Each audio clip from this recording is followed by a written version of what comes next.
Shalom, selamat pagi Bapak Ibu terkasih dalam Tuhan. Kita bertemu kembali dalam renungan pagi di pagi hari ini tanggal 31 Mei 2024. Firman Tuhan yang menyambut kita dari Hagai pasal 2 ayat 8. Demikian firman Tuhan. Aku akan menggoncangkan segala bangsa sehingga barang yang indah-indah kepunyaan segala bangsa datang mengalir. Maka aku akan memenuhi rumah ini dengan kemegahan. Firman Tuhan semesta alam. Bapak Ibu yang terkasih, kisah tentang Nats ini yang menggambarkan ketika bangsa Yehuda dijajah oleh orang Babel. Ketika itu sungguh sangat sedih rasanya ketika bait suci Allah yang dibangun oleh Salomo sudah diruntuhkan.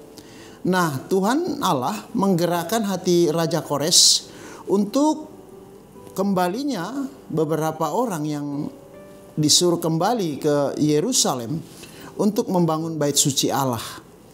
Nah, ketika itu Jerubabel bin Selteliel dan Yosua bin Yoyadak itu adalah salah satu yang disuruh Tuhan beserta suku Lewi untuk kembali ke Yerusalem. Tetapi nyatanya ketika mereka sampai di Yerusalem, karena sudah banyak orang-orang lain yang menempati tempat itu, akhirnya mereka mengalami kendala. Walaupun sempat mendirikan tiang-tiang atau tembok-tembok yang mereka dirikan untuk mengembalikan bait suci Allah. Tetapi oleh karena mereka sangat kecewa dan mereka mengalami demotivasi, akhirnya bait suci Allah ditinggalkan dan mereka justru membangun rumah-rumah mereka sendiri, tempat kediaman. Itulah di dalam pasal 1, di Hagai pasal 1, bahwa Tuhan sangat kecewa melihat bangsa Yehuda yang waktu itu lebih mementingkan, memprioritaskan membangun rumah daripada membangun bait suci. Oleh melalui itulah maka Nabi Hagai yang diperintahkan oleh Tuhan untuk menegur Yerubabel bin Selteliel dan Yosua seorang imam untuk memberikan semangat kepada bangsa Yehuda untuk mengembalikan kembali bait suci Allah. Disitulah makanya dalam pasal 1 ini juga digambarkan bagaimana orang Yehuda berupaya untuk mendapatkan apa hasil mereka, tetapi tidak pernah memenuhi kebutuhan mereka karena mereka lebih memprioritaskan membangun rumah daripada membangun bait suci. Sehingga terjadilah krisis ekonomi ketika itu. Nah, pada pasal 2 ini bahwa mereka sadar bahwa melalui teguran itu mereka kembali membangun bait suci Allah. Itulah ketika di dalam ayat 8 ini bahwa mereka juga mengalami hambatan ketika mereka secara finansial mereka tidak mempunyai sesuatu untuk mengembalikan bait suci seperti yang dibangun oleh Raja Salomo. Bapak Ibu yang terkasih dalam Tuhan, janji Allah melalui ayat 8 ini, Tuhan akan menggoncangkan segala bangsa sehingga barang indah-indah kepunyaan segala bangsa datang mengalir. Maka aku akan memenuhi rumah ini dengan kemegahan firman Tuhan semesta alam. Dalam artian bahwa firman Tuhan ini membuat janji bahwa ketika mereka sudah kembali lagi mau membangun bait suci, kekenduran semangat mereka, Tuhan memberikan janji bahwa Tuhan akan mengisi kembali apa saja yang mereka perlukan untuk membangun bait suci Allah. Yang paling penting mereka kembali mau dan semangat sehingga mereka membentuk bait suci Allah. Walaupun tidak semegah bait suci Allah yang didirikan oleh Raja Salomo. Firman Tuhan di pagi hari ini mengingatkan kita bahwa dalam pepatah mengatakan di mana ada kemauan di situ ada jalan. Bahwa dengan semangat, dengan keinginan kembali membangun bait suci, tentu disitulah Tuhan mempunyai janji dan kuasa untuk memenuhi kebutuhan-kebutuhan mereka sehingga mereka dimampukan untuk mengembalikan bait suci Allah. Bapak Ibu yang terkasih dalam Tuhan, kita juga demikian. Mungkin akhir-akhir ini sangat sulit membangun bangunan bait suci Tuhan atau tempat kita beribadah. Karena banyak hambatan tantangan, tetapi Tuhan juga mengingatkan kita seperti dalam pasal 2 tadi, bahwa Tuhan mengingatkan, menguatkan mereka sampai 3 kali. Menguatkan dan memberikan semangat untuk kembali kepada semangat membangun bait Allah. Demikian juga kita di dalam membangun bait suci Allah, dari diri kita sendiri, itulah yang menjadi modal awal untuk kita semangat membangun bait suci Allah.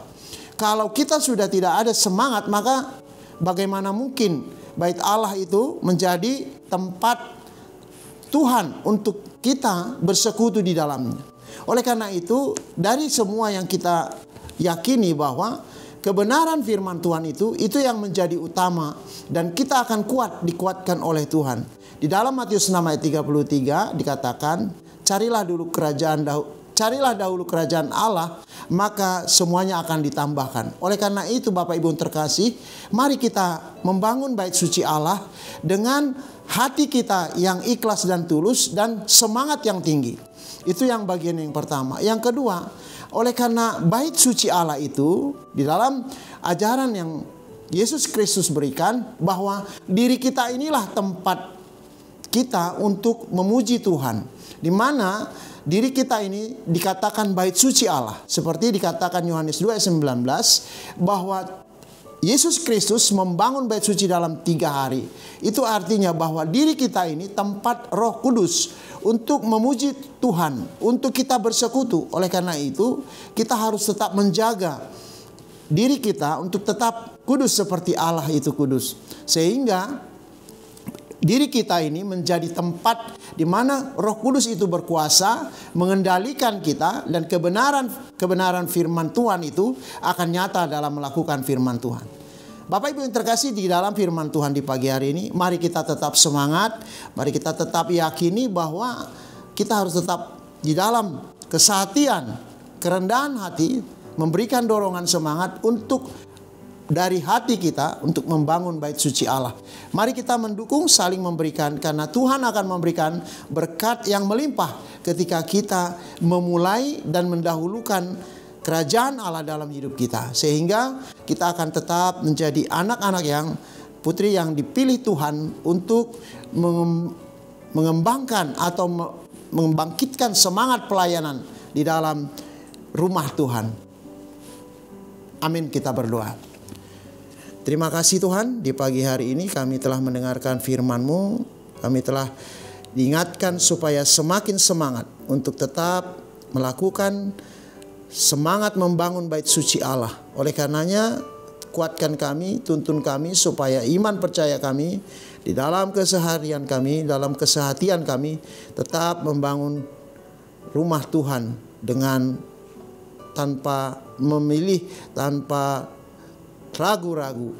Bapak yang baik, di pagi hari ini kami berdoa untuk semua yang mendengarkan firman-Mu, supaya kami tetap di dalam kasih sayang, kasih cinta dari Tuhan. Baik kami bekerja, belajar, beraktivitas. Anak-anak kami tetap memohon kepadamu, berikanlah dalam ketelitian dan ketekunan mereka belajar.